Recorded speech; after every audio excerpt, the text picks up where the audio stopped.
Question നോക്കാം.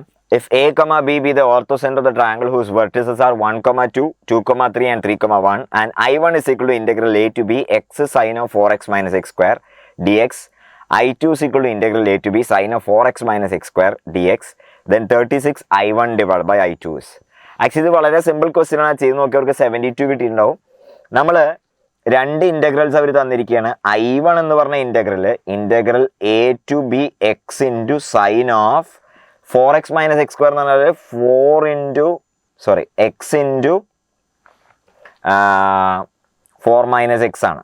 x into 4 minus x ആണ്. അതേപോലെ I2 അവർ തന്നിരിക്കുന്നത് integral a to b sine of x into 4 minus x ആണ്. അപ്പം ഈ ഇൻ്റഗ്രൽസ് ആക്ച്വലി വാല്യൂറ്റ് ചെയ്യാനൊന്നും അവർ പറഞ്ഞിട്ടില്ല. I1/I2 റേഷ്യോ ഒക്കെ കണ്ടുപിടിക്കാനേ പറഞ്ഞുള്ളൂ. അപ്പം നിങ്ങൾക്ക് ഈ ക്വസ്റ്റ്യൻ കാണുമ്പോൾ തന്നെ ഏകദേശം ഒരു ധാരണ കിട്ടി. കിങ്സ് പ്രോപ്പർട്ടി ഒക്കെ ഉപയോഗിക്കണമെങ്കിൽ a+bൻ്റെ വാല്യൂ 4 വരണമായിരിക്കണം. ഓക്കെ, അപ്പോൾ നമുക്കിത് ആക്ച്വലി എന്ത് ചെയ്യാം, ചെയ്ത് നോക്കുക തന്നെ ചെയ്യാം. അതിനവർ തന്നിരിക്കുന്ന ഇൻഫർമേഷൻ എന്ന് പറഞ്ഞാൽ എന്താണ്, നമ്മുടെ കയ്യിൽ ഇതാ ഒരു ട്രയാങ്കിൾ ഉണ്ട്. ആ ട്രയാങ്കിൾ ABC എന്ന് വിളിക്കാം. അതിൻ്റെ കോർഡിനേറ്റ്സ് 1,2 ആണ്. ബിൻ്റെ കോർഡിനേറ്റ്സ് 2,3 ആണ്.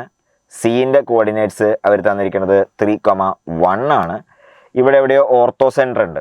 ഓക്കെ, ഇവിടെ എവിടെയോ ഓർത്തോ സെൻറ്റർ ഉണ്ട്, H, അത് A,B ആണ്. അപ്പോൾ നമുക്കറിയാം AB-ൻ്റെ സ്ലോപ്പ് എന്താണെന്ന് നോക്കുക. AB-ൻ്റെ സ്ലോപ്പ് വളരെ എളുപ്പത്തിൽ പറയാം നമുക്ക്. അത് 2 - 3 ഡിവൈഡ് ബൈ 1 - 2 ആണ്, വിച്ച് ഇസ് 1. AB-ൻ്റെ സ്ലോപ്പ് 1 ആണെന്നറിയാം. അപ്പോൾ ഈ നമ്മളിതാ CH ജോയിൻ ചെയ്ത് ഇങ്ങോട്ടുള്ള പെർപെൻഡിക്കുലർ വരയ്ക്കുകയാണ്. ഓർത്തോ സെൻറ്റർ ആണല്ലോ. അപ്പോൾ പെർപെൻഡിക്കുലർ വരച്ചാൽ CH ഉണ്ടല്ലോ, CHൻ്റെ സ്ലോപ്പ് എന്ന് പറയുന്നത് -1 ആയിരിക്കും, നെഗറ്റീവ് റെസിപ്രോക്കൽ. അപ്പോൾ നമുക്ക് CHൻ്റെ ഇക്വേഷൻ എഴുതാം. CHൻ്റെ ഇക്വേഷൻ എന്ന് പറഞ്ഞാൽ y - 1 divided by x - 3 is equal to -1. y - 1 is equal to -x + 3 ആണ്, അഥവാ x + y is equal to 4 എന്ന് കിട്ടി. ഇനി H എന്ന് പറഞ്ഞാൽ A,B എന്തുണ്ട്, CHലുണ്ട്. അപ്പോൾ അതിന് നമുക്ക് a + b is equal to 4 എന്ന് കിട്ടി. യെസ്, ഇത് തന്നെയാണ് നമ്മൾ ആഗ്രഹിച്ചിരുന്നൊരു സാധനം. ഇനി നമുക്ക് വളരെ സിമ്പിളാണ്. എന്ത് ചെയ്യാം, I1 എടുത്ത് കിങ്സ് പ്രോപ്പർട്ടി അപ്ലൈ ചെയ്യാം. I1 is also equal to integral a to b എക്സിന് പകരം a + b - x എന്ന് പറയുമ്പോൾ 4 - x into sine of 4 - x into 4 - x x ആണ്. ഇങ്ങനെ കിട്ടി. രണ്ടും കൂടി ആഡ് ചെയ്യാം. I1 ആഡ് ചെയ്യുമ്പോൾ 2I1 ഇസ് ഈക്വൽ ടു എന്തായിരിക്കും, ഈ sine of x into 4 - x common ആണ്. പിന്നെ എക്സും 4 - x കൂടി ആഡ് ചെയ്യുമ്പോൾ എന്താ ചെയ്യുക, അത് 4 ആയി മാറി. 4 പുറത്തേക്ക് വന്നു. 4 ഇൻ്റഗ്രൽ a to b പിന്നെ sine of x into 4 - x എന്ന് കിട്ടും. അപ്പോൾ നോക്കിയാൽ അത് ലാഭമായി, കാരണം ഈ സാധനമാണ് ഇത്.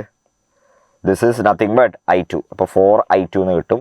അപ്പോൾ നമുക്കിവിടെ I1/I2 റേഷ്യോ 4/2 അഥവാ 2 എന്ന് കിട്ടും. I1/I2 2 എന്ന് കിട്ടും. അവർ ചോദിച്ചിരിക്കുന്നത് 36 ടൈംസ് I1/I2 ആണ്. അപ്പോൾ 36 ടൈംസ് I1/I2 എന്ന് പറയുമ്പോൾ 72 is the right answer. Simple question.